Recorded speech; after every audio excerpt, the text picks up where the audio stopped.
apporte au peuple entier le bonheur et la liberté.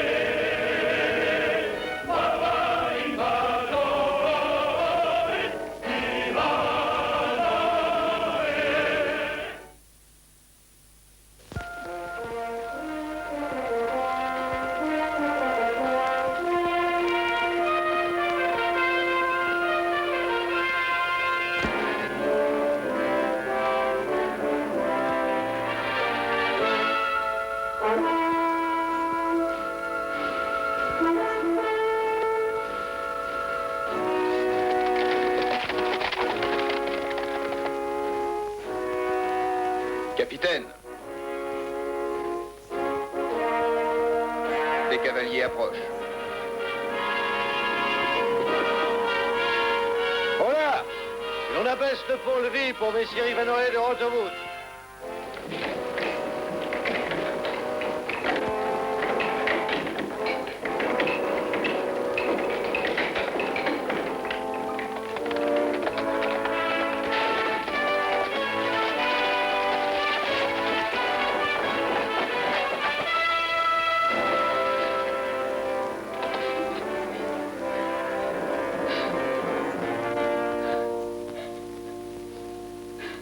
Sir Ivanhoe, le ciel soit loué, vous êtes venu. Nous sommes partis reçus de votre message, Sir Thomas.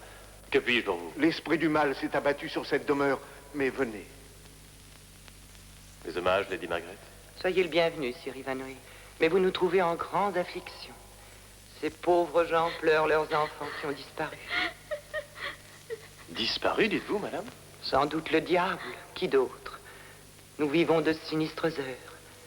Pardonnez-moi, Sir Ivanhoe, je me dois à ces malheureux. Le bruit court dans le comté que c'est l'œuvre du malin, et inexplicablement. Le mois écoulé, 9 jeunes gens ont disparu dans la forêt. Moi, je dis que ce sont les sorcières. Nous avons mis de la nourriture dans la forêt et tout fait pour apaiser leur faim, sans résultat. Pas un seul des villages de la grande forêt n'a été épargné. Même Sir William de Belford, dont les gardes parcourent sans cesse le pays, a perdu 3 hommes. Tous ont disparu, sans laisser de traces, évanouis. Je vois là-dedans la main des sorcières, au service du démon. Au service d'un démon humain, Sir Thomas. Vous ne pouvez croire sérieusement à ces histoires de démons et de sorcières. Ces jeunes gens ont dû être enlevés. Vous ne trouverez pas 20 hommes dans cette partie du comté qui partagent votre opinion, Sir Ivanhoe. Nous verrons, Sir Thomas. Nous vous serons éternellement reconnaissants de ce que vous ferez pour nous. Nos pauvres gens doivent être protégés à tout prix. Maintenant, venez. Vous avez besoin de vous réconforter après ce long voyage.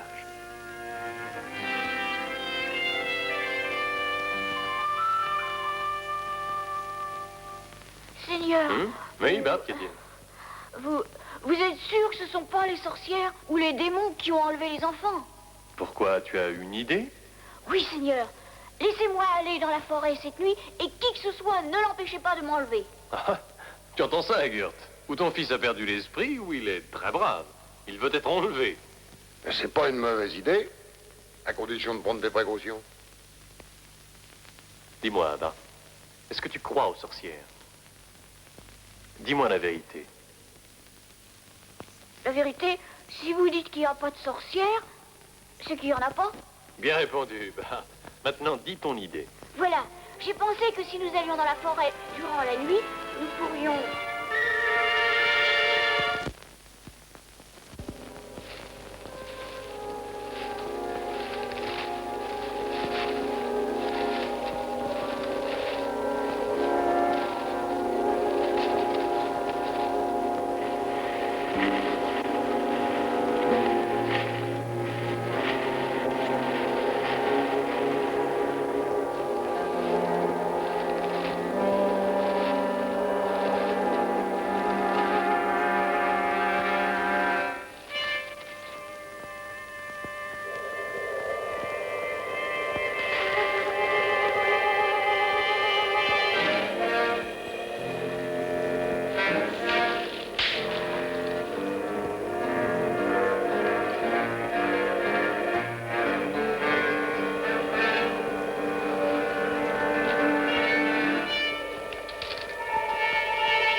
Avec ce damné nuage, je crains qu'il n'ait enlevé Bart.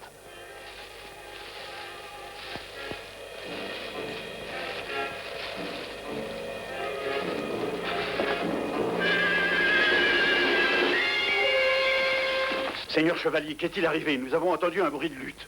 Une lutte qui s'est terminée par notre défaite. Mais une chose est sûre, vos sorcières sont bien des hommes. Ils se sont échappés dans la nuit avec Bart. Nous n'aurions jamais dû le laisser faire. Ah non, messieurs, ne vous reprochez rien. En tout cas, j'ai presque attrapé l'un d'eux. À preuve ce morceau de tunique. Curieusement tissé. Ce n'est pas une étoffe ordinaire. De la laine. On dirait un vêtement de marin. Un vêtement de marin? Par tous les saints d'Angleterre, qu'est-ce qu'un marin viendrait faire dans la forêt? Non, ce n'est pas si étrange. Il y a seulement quelques lieues d'ici la côte. L'homme peut être venu du port de Trégard sur l'estuaire du fleuve. C'est près du château de Messire de Belford. Port de Trégard. Gert, amène les chevaux. Il faut retrouver la trace de ton mystérieux marin. S'ils ne sont pas les ravisseurs, ils nous mèneront au coupable. Tiens, messieurs. Edward, retourne chez Sir Thomas, qu'il reste muet jusqu'à notre retour. À l'auberge du port de Trégard, nous avons retrouvé l'homme aux vêtements déchirés et un de ses compagnons. C'était bien des marins. Il parlait à un capitaine des gardes qui portait l'écusson au sanglier noir sur sa tunique.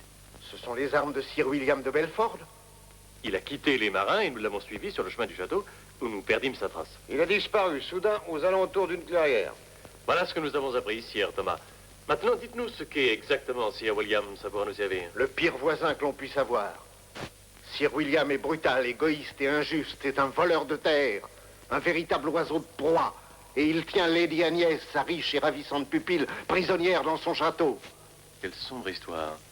Une jolie prisonnière, d'étranges disparitions, une douteuse source de richesse.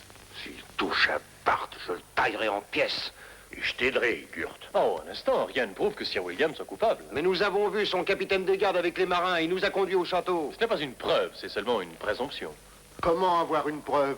Peut-être bien en entrant dans le château. Le château est imprenable. Sir William a une centaine d'hommes au créneau. Toute attaque échouerait. Il n'y a pas que la force. Nous devons y entrer en employant la ruse. Ce ne sera peut-être pas tellement difficile. Ne vous leurrez pas. Sir William doit recevoir le prince Jean. Il l'attend demain matin. Les alentours vont être sévèrement gardés. Le prince Jean. Oui, ça veut dire festin, et musique, jongleur, et ménestrel. Ménestrel. Oui, c'est ça. Kurt, demain, tu retourneras à l'endroit où le capitaine a disparu et tu attendras que je te fasse signe. Oui, seigneur. Et, Sir Thomas, pouvez-vous cacher des hommes d'armes à proximité du château de Belfort? Oui. Bon. Et vous, monseigneur? Moi? Sir Thomas, avez-vous un luth? Un luth? Oui, il me semble, oui. Bien. J'aimerais vous l'emprunter. Nous nous préparons à envahir une forteresse et Messire Ivanhoe s'arme d'un luth. Tu comprends ça?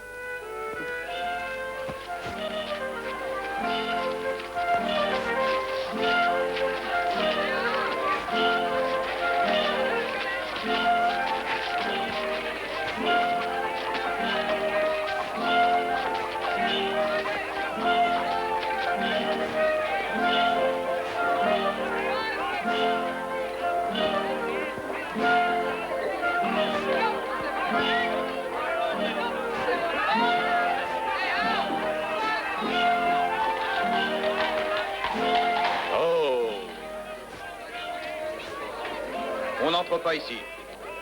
Je suis un ménestrel de haute renommée qui arrive de Londres. On n'entre pas ici sans un sauf-conduit. Oh, pauvre ménestrel, ta voix, cette fois, ne touchera-t-elle pas le Seigneur? Que se passe-t-il? Qui chante? Un ménestrel qui veut entrer. Laisse-le entrer. Au cours du festin, il chantera pendant que nous boirons.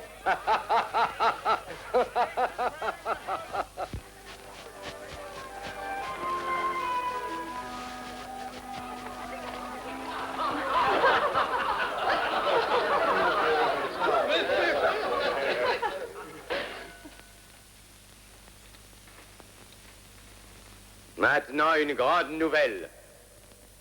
Outre le grand honneur que nous fait le prince Jean en assistant ici à la fête de Saint-Benoît, ce jour sera celui d'un autre grand bonheur. Mon mariage avec Lady Agnès. Joie et prospérité à Lady Agnès!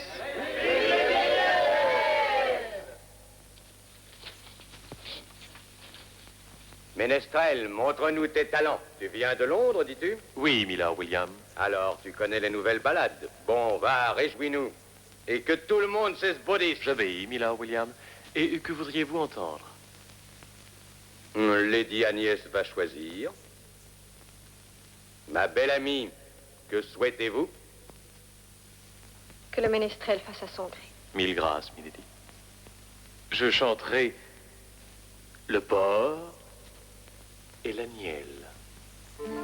Grâce à l'art, un porc, étouffant dans sa graisse, rêvait de devenir encore plus replet. Quand vint à passer une agnelle douce et tendre, sitôt le porc se jeta sur elle. Oh, pitié, Seigneur, murmura l'agnelette, sa blanche toison souillée de fange. Serez-vous insensible aux larmes que je verse? Pourrais-je savoir qu'ai-je fait? Si, tais-toi, dit le porc.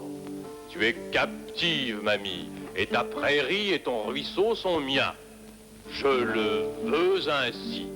Je te donnerai en retour mes baisers et mon lard et ma graisse. Oui. Ce n'était pas mal, non, vraiment, ménestrel. Merci, Milord. Mais la balade est peut-être un peu trop épicée. Je crois qu'un peu de repos dans un endroit frais corrigerait cela. Je vais te montrer tes appartements où tu pourras te reposer.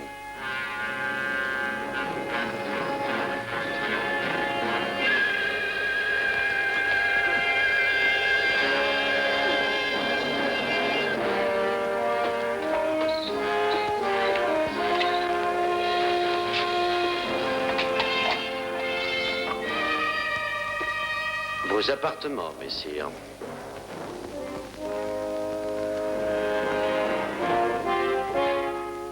Sir William a un sens de l'hospitalité remarquable. Remerciez-le.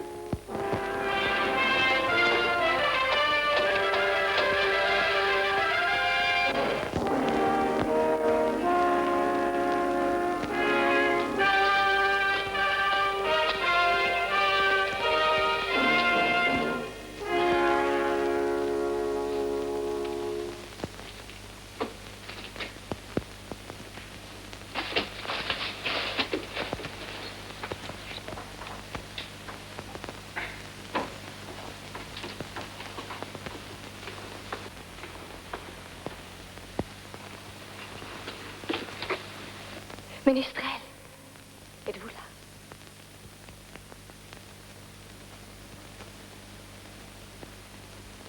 C'est vous, milady? En écoutant votre chant, j'ai senti que vous compreniez ma peine. J'ai mis tout mon espoir en vous. J'ai besoin d'aide. Et vous avez raison. Je ne suis pas ménestrel. Je suis Ivanhoe de Rotherwood. J'ai entendu le récit de vos prouesses. Sir William me force à l'épouser parce qu'il veut s'emparer de mon héritage.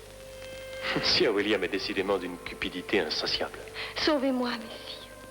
Du fond de ce cachot. Voici pour en sortir. Merci, Lady Agnès.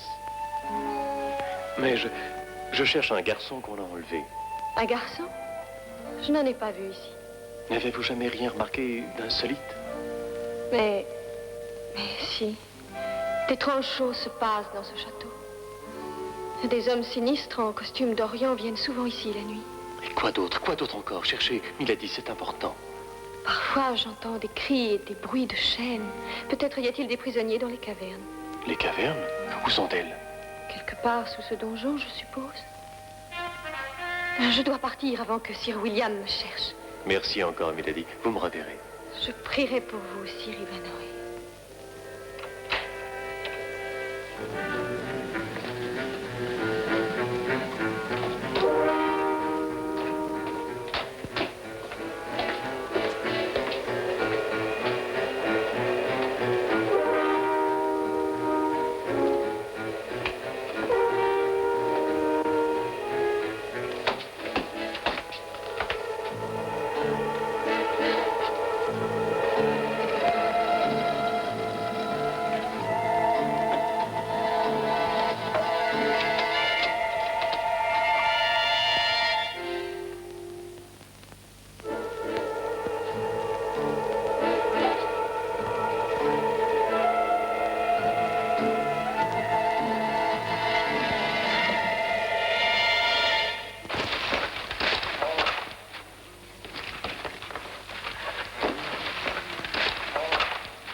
Eh bien, le mort, es-tu satisfait de la marchandise de ce mois-ci?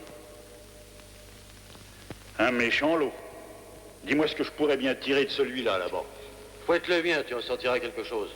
Il est jeune, tu en tireras un bon prix au marché de Cordoue. Peut-être. Mais Sir William est gourmand, notre profit est maigre. Le voyage en mer coûte cher sur ces froids rivages. Le prix est fixé à 150 marques d'or pour chaque garçon. Pour celui-là, disons 50. 50 pour cet enfant? Tu n'y penses pas. Et quant à ceux-ci, je ne prendrai même pas la peine de les embarquer. On les soigne comme des poulets de grain pendant tout le voyage et ils meurent à l'arrivée. Et celui-là, un squelette. Engraisse-le. 100 marques. Et le mort, en... J'ai dit 150, pas un seul de moins. C'est trop, capitaine. Pour un si mauvais lot.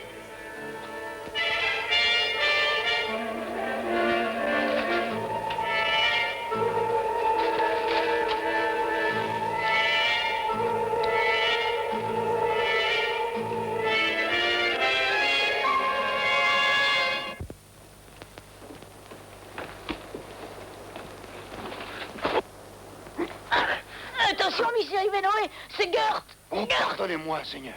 Oh, Dieu soit loué, tu es sauf, mon garçon. J'ai vu le marin entrer par le souterrain. J'étais en train de chercher l'entrée secrète. Bâton à perdre, ils vont donner l'alarme s'ils s'aperçoivent de l'absence de Bart. Il faut les surprendre et frapper les premiers. Je suis prêt, Seigneur. Bart ira chercher Sir Thomas et ses hommes et les ramènera. Bien. Suis ce chemin tout droit jusqu'à ce que tu trouves un grand chêne. Siffle 3 fois et ils t'en rejoindront. Nous laisserons la porte grande ouverte. Ramène-les vite, mon garçon. Oui, messire. Sir William nous saigne, capitaine. Enfin, voici déjà 1000 marques d'or. Et vous aurez le reste après l'embarquement. Nous serons prêts à la nuit tombante. Nous sommes prêts maintenant.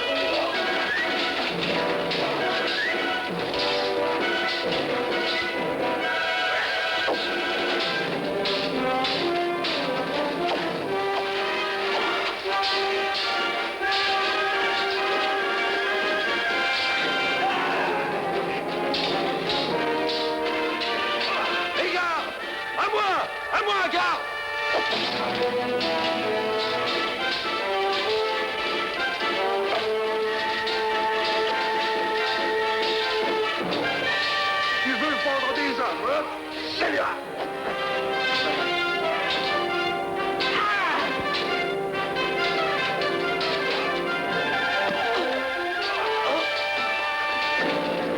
Non! Non! Cartier. Je vous répète, Milord, que je ne vous épouserai pas. Vous n'avez pas le choix, milady. Et maintenant, ça suffit. Milord, le prince Jean et toute sa suite approchent du château. Bien, nous sommes prêts.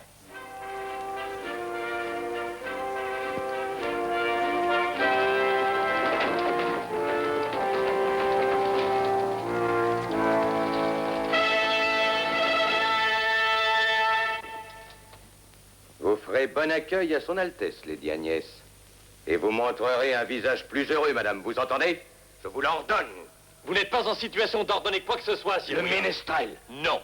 Ivanhoe de Rotherwood, marchand d'esclaves. Ivanhoe, suis son traître!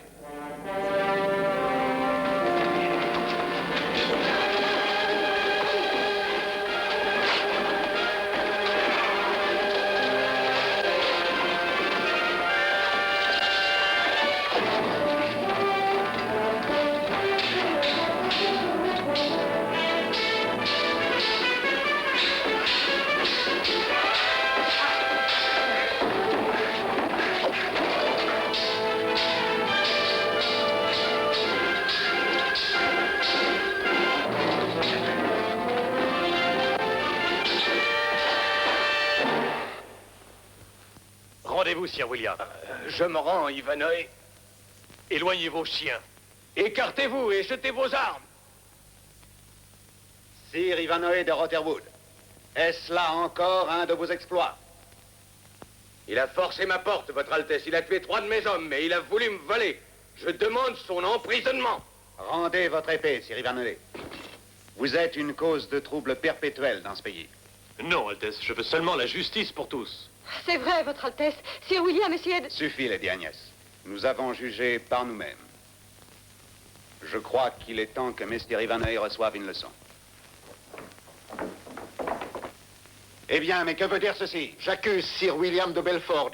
Je l'accuse d'avoir fait enlever ces jeunes garçons pour les faire vendre sur les marchés d'esclaves morts. C'est faux, Votre Altesse. Il ment.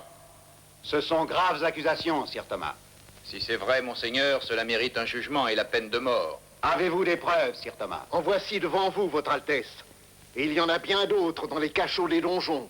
C'est un complot ourdi pour me perdre. On m'a enlevé des serfs aussi. Il a fait disparaître de ces gens pour égarer les soupçons. C'est vrai, Votre Altesse. J'étais un des serfs de Sir William, il allait me vendre moi aussi. Sir William a soudoyé des mercenaires pour enlever des jeunes gens et les vendre comme esclaves. Il a terrorisé la région en répandant le bruit que c'était l'œuvre de sorcières et de démons. Son capitaine a tout avoué. Ne les croyez pas, Votre Altesse. Sir Ivanhoe, vous avez fait souvent courir des bruits sur ma façon de rendre la justice. Courir des bruits? Vous avez dit que je ne respectais pas la loi en l'absence de mon frère, le roi Richard. Pour prouver que vous aviez tort, j'ordonne à Sir William, qu'on sait être de mes fidèles, de répondre de ces accusations devant la cour de Westminster. Merci, Votre Altesse. Je répondrai des bruits différents à votre sujet désormais. Et vous ajouterez que la justice du prince Jean ne favorise personne. Non, Altesse. Je vais répondre à la nouvelle du jugement prochain de Sir William. Ainsi, le peuple verra ce que vaut votre justice. Lady Agnès. Venez, Sir Thomas. Nous pouvons partir.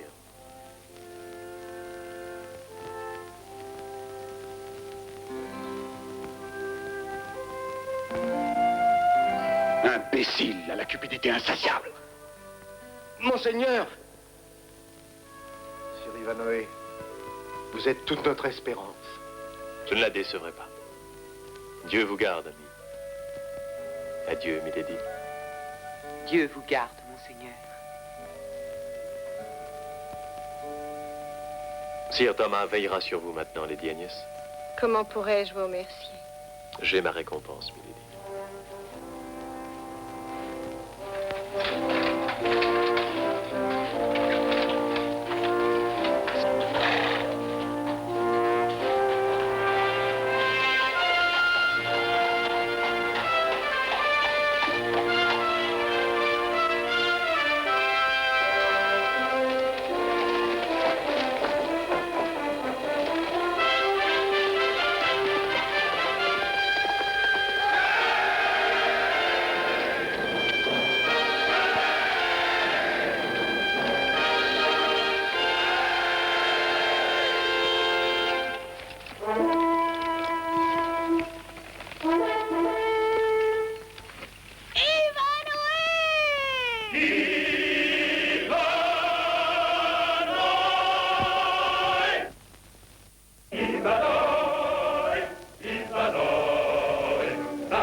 Le galop de nos coursiers apporte au peuple entier le bonheur et la liberté.